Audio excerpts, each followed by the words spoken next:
स्वीकारता स्वीकारता। आज मेरी सभी समस्याओं का उत्तर स्वीकारता है। आज मेरी सभी समस्याओं का उत्तर स्वीकारता है। जब भी कोई व्यक्ति जगह परिस्थिति या मेरे जीवन का कोई सत्य मुझे अस्वीकार होता है, तब मैं परेशान होता हूँ और मुझे तब तक आत्म शांति प्राप्त नहीं होती जब तक मैं उस व्यक्ति चीज जगह और परिस्थिति को ठीक उसी तरह स्वीकार न कर लूं जिस तरह उसे ठीक अभी इसी क्षण पर होना चाहिए। जब तक मैं अपने व्यसन को नहीं स्वीकारता हूँ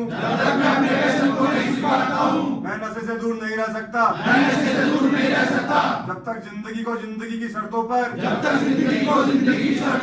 स्वीकार नहीं कर पाता मैं खुश नहीं रह सकता।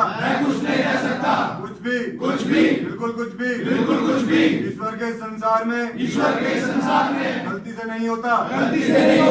मुझे इस पर ज्यादा ध्यान नहीं देना चाहिए कि संसार में क्या परिवर्तन लाने की जरूरत है, लेकिन मुझे इस पर ध्यान देना चाहिए कि मुझ में और मेरे व्यवहारों में क्या बदलाव लाना जरूरी है।